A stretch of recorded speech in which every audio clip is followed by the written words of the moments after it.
All right, ladies and gentlemen, welcome to our next session here. We've got Michal Spacek. Awesome, awesome. He ridiculed me or, made me make fun out of myself for getting that wrong the first couple of times around. So anyway, we've got the problem with the real world, which we all know that's a lot of fun in relation to passwords and capital P, password 1, everybody's favorite Windows password. Password 2, yes. Or 2014, one of those, All right, so everybody welcome. Thanks for showing up. Give it up for Michal here. Thank you. Just trying to...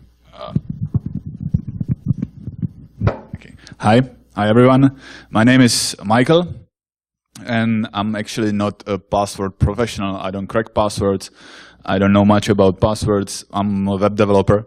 I try to implement all the stuff that you clever guys are throwing at us. And I would like to tell you a story about trying to implement all the security stuff and trying to implement or improve password security at one of the biggest Czech e-commerce sites. So it's a true story. We have done that, and I will tell you what went wrong and what we have learned about users and about their behaviors. So, yeah, all of these are true stories. They are not really in chronological order, so it could happen in a different order back in time, but that doesn't matter. So, the name of the talk, The Problem with the Real World, is actually an unofficial part of the trilogy.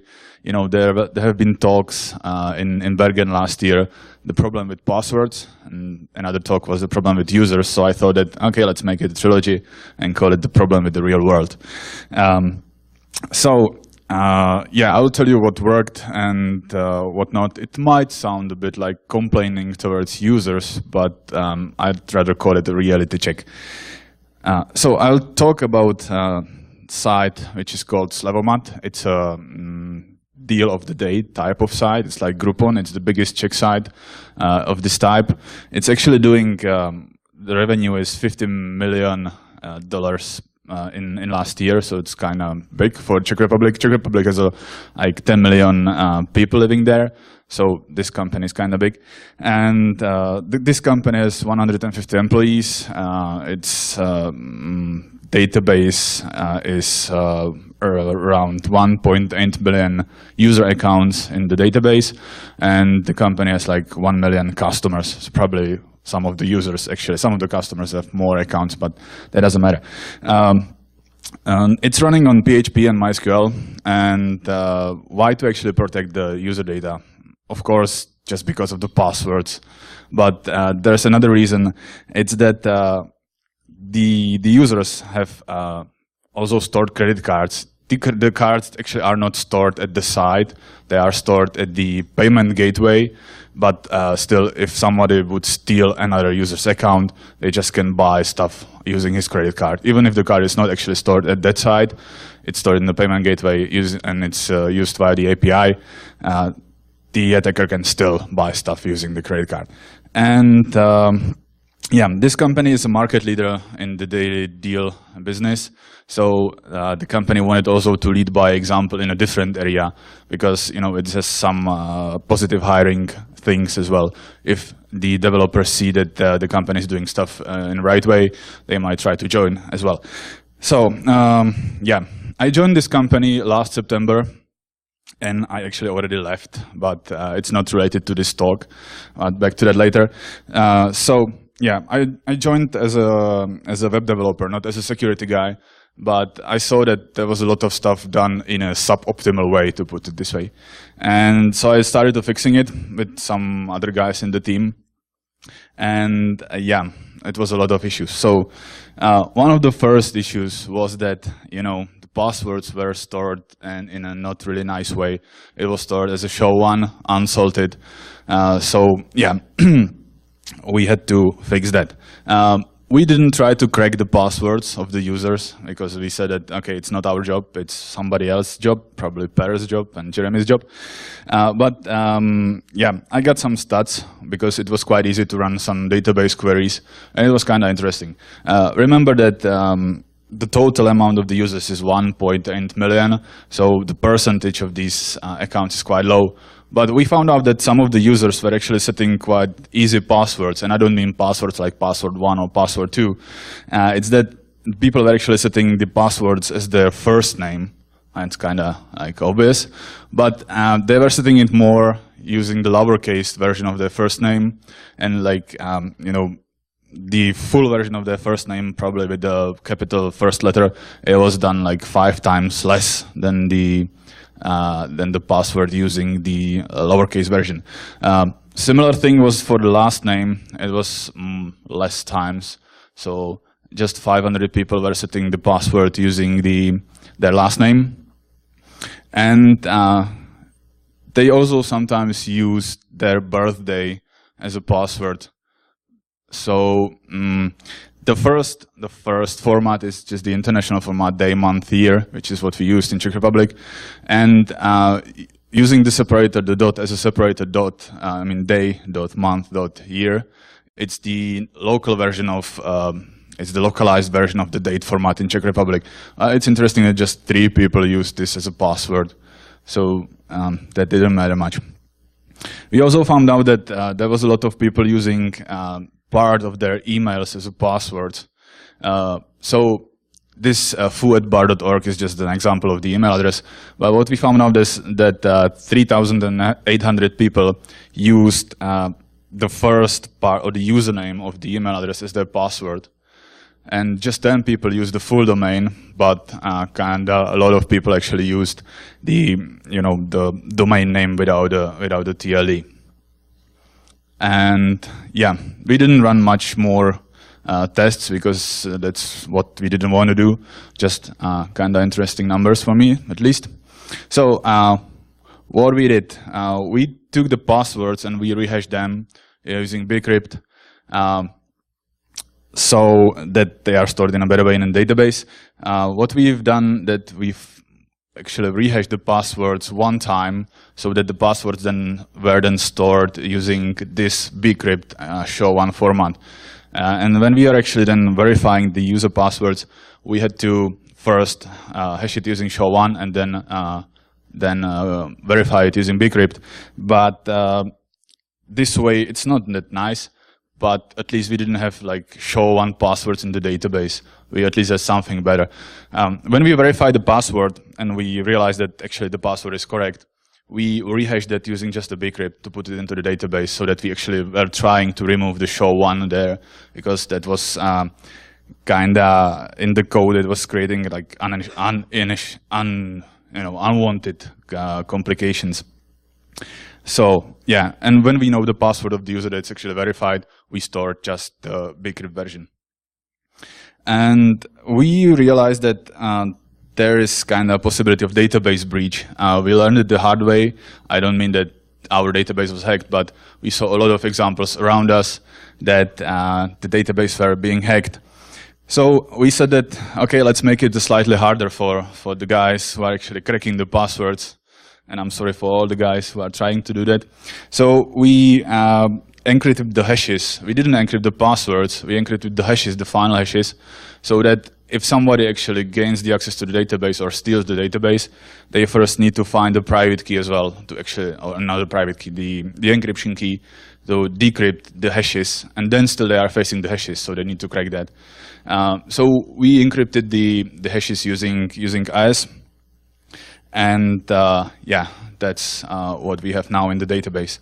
The thing is that we had to support kind of huge amount of authentication schemes because we had, the rehashing takes some time and the re-encryption as well.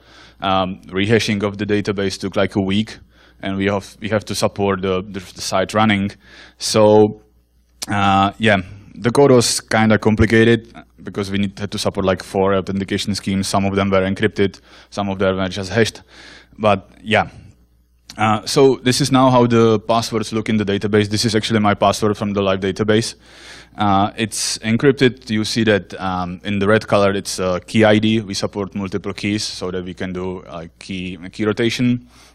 We support multiple keys. And then you see IV for the cipher, and then the encrypted data. So this actually is my password.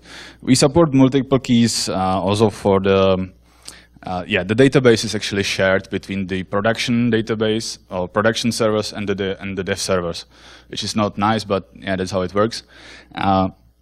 And what I wanted is that you know, our local development machines do not contain the production keys to the production encryption keys, because if somebody loses their laptop, there is actually the key for the decryption, and that happened.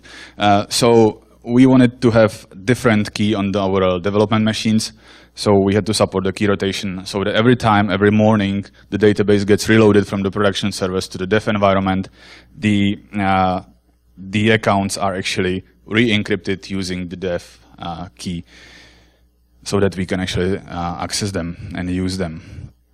So, yeah. We also hashed not just the passwords, but also every token that was in the database.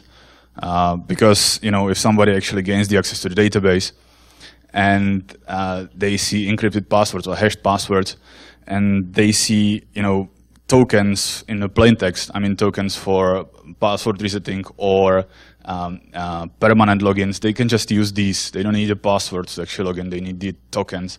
So we hashed also the tokens as well, so if somebody gains the access, then they don't actually have the tokens. And yeah, but we found out that there are some issues in the code. This is just an example. It's not the real code. It was present there. It was slightly more complicated. But yeah, we had in the code something similar to this. There was a guy trying to work around his lack of knowledge of the tool we were using. And so he introduced the SQL injection vulnerability into the code. So that's why we also tried to, you know, do the password hashing and encryption right. Yeah. Funny thing was that actually how I found out that this was in the code. I was just looking at the code base, and I saw a file which was kind of with a strange name. I didn't see it before, so I just opened it, and I was like, oh my fucking god. And yeah, I had to switch to do something else. I had to fix this vulnerability because I just looked at the file and I saw the vulnerability. I was not just, you know, doing any testing or just any assessment. I just saw this. So this was kind of strange for me. Similar situation was that one day we were looking at our servers. We had the managed servers, and we were looking at the servers, and there was a backup directory. So we were like, oh, what's that? So we checked that, and we saw 12 gigabytes of database backups from some other servers. So somebody, the admin of the managed server, he was doing some backups, and he forgot to delete the backups from our server. This was actually backups from some other projects he was managing. So it was databases of other users. So we were like, oh, okay, so probably we should protect our database and users as well, because even if we don't have any vulnerability in the code, our database might end up somewhere else because somebody actually might back it up some elsewhere, and you know, they might forget about it. So yeah, that's what happened. We were kind of surprised just to find that there are some backups on our servers. So what we have done then to protect the users, we have removed the possibility. We didn't remove support agents.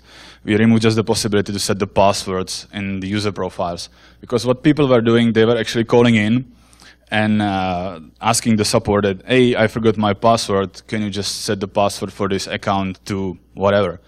And of course, the support agents were like, yeah, of course. Here you go. It's 1, 2, 3, 4, 5. And we're like, oh, you can't really do that. So we removed the option to actually set the password in the user profile for the customer agent. They weren't much happy. They weren't happy at all. But it's really hard to verify the user. If the user calling in is really the user who wants to change the password for. So we said, yeah, let's just not do it at all. So yeah, we changed it to the way that actually the support agents were sending just the password reset links. If somebody called in, hey, I forgot my password, the agent was like, okay, here you go. I will just send you a link where you can actually set your own password. So that looked nice, right? But the people just didn't understand why we are doing this, and they were not receiving the links. so we said maybe the links are ending up in a spam folders, and we taught the support agents to actually tell the users that, hey guys, look into the spam folder or the promotions folder in Gmail, and that was fine until we realized that there is a kind of big Czech email provider who one day decided that they will outsource their AV and anti-spam systems to some other company. And this company, they were running on budget, on a kind of low budget, and their servers were overloaded. So it took like up to 30 hours to actually deliver our emails. And the reset links were expiring. We had it expiring in 15 minutes, I believe. So if the user received their emails in 30 hours, they just couldn't set the password. They were kind of locked out because they forgot the passwords. They were not able to set it using or via the customer support agents, and they were not receiving the links. So even we had it whitelisted. I mean, we had our servers whitelisted in that third party, but they just still couldn't handle our load. So we had to put the manual setting back.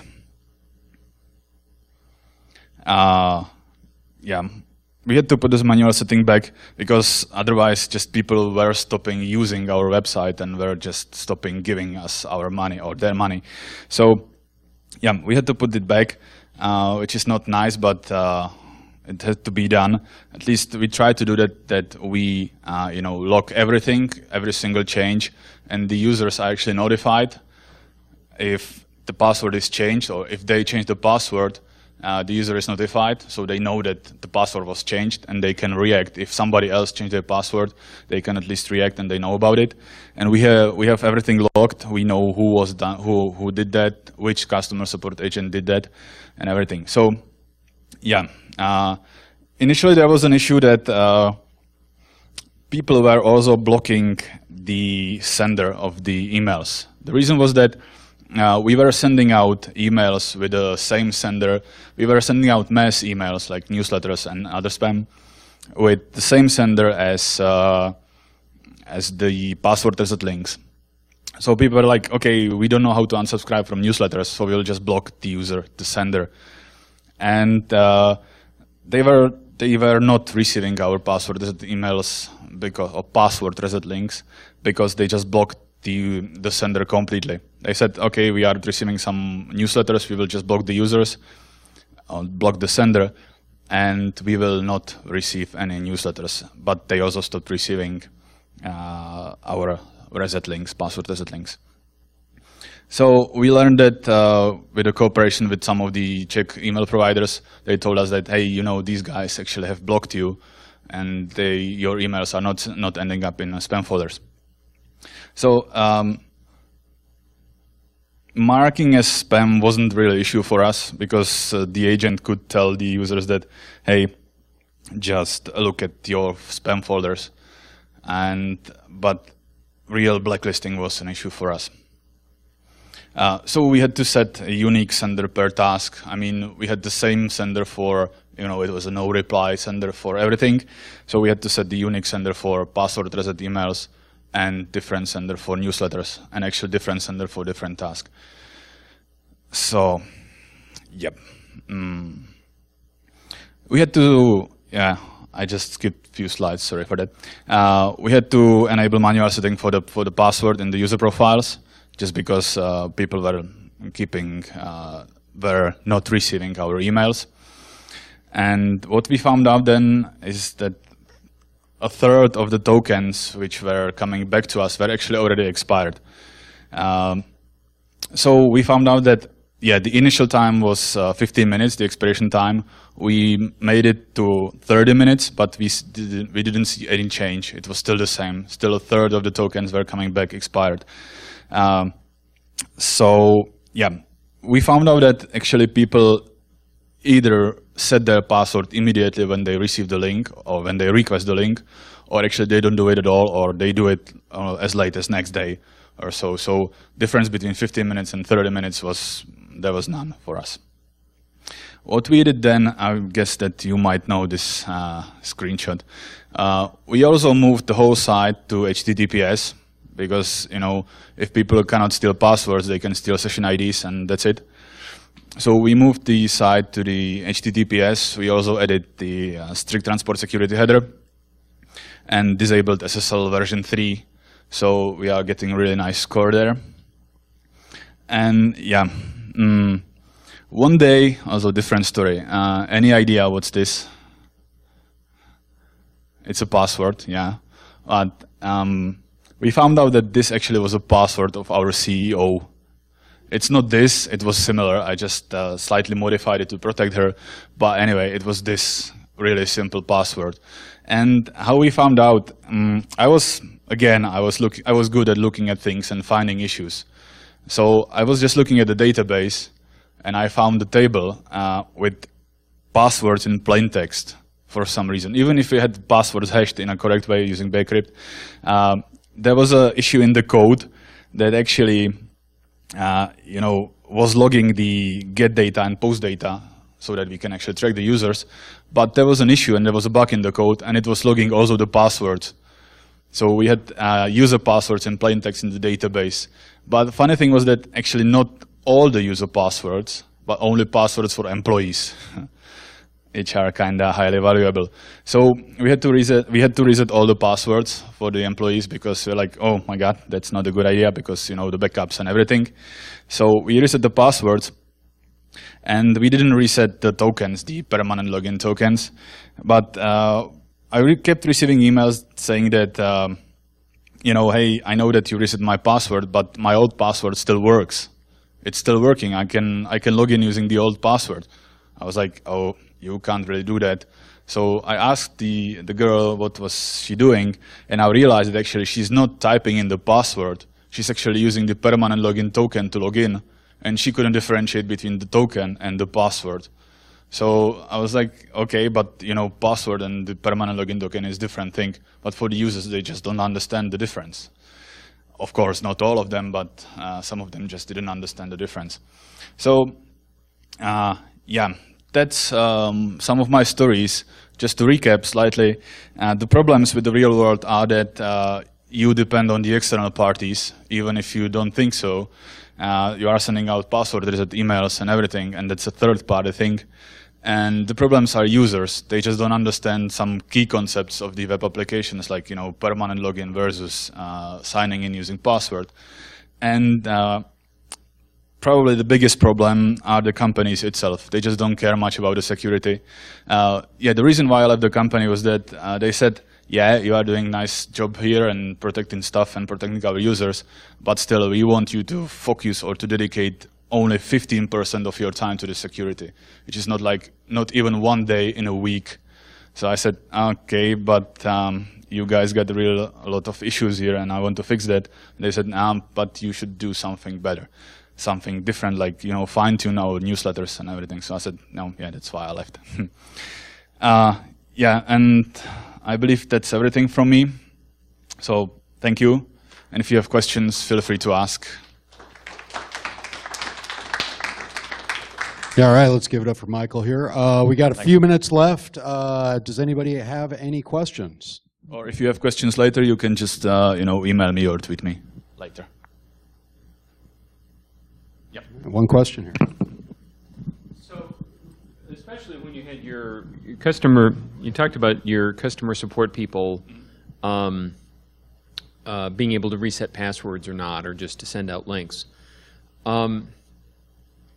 What kind of decision process do they have? I mean, so many sites these days have these so-called security questions, which, just due to their nature and the fact that people don't type them precisely, I'm pretty sure they're being stored in plain text somewhere.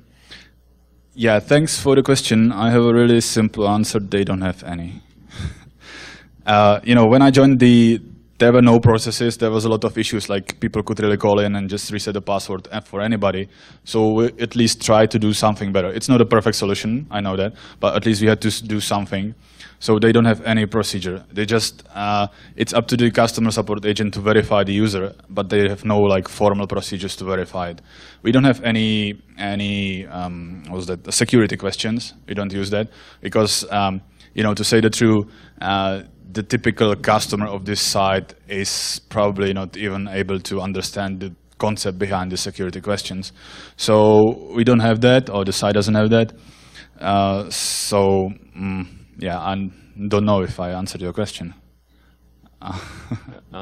Except now I'm not sure at all how your customer support people make a decision to reset somebody's password or not. Yeah, if somebody calls in, they just reset the password. They just send out the password reset link to their email address. Okay, you've gone back to the password reset links, because it sounds like you had stopped doing that because people were getting them very delayed. Yeah, and now I understand the question. We didn't stop doing that. We just stopped doing that only for some particular domains. We know we have the blacklist of the domains that actually these guys are not receiving our emails. So, and for these domains, these domains are allowed to set the password manually. For the others, they just need to reset the link. I mean, send the reset link. Okay. And they are instructed to actually, send the reset links every time, except if somebody really tells them that, hey, I didn't receive the link. I know it's not a perfect solution, but we didn't come up with anything better. Account recovery is never a perfect solution. Yeah. Thanks. We got about 2 minutes left. Anybody else has a question? No questions. Thank you. All right, looks like we're good. Give it up one more time for Michael, ladies and gentlemen. Thank you.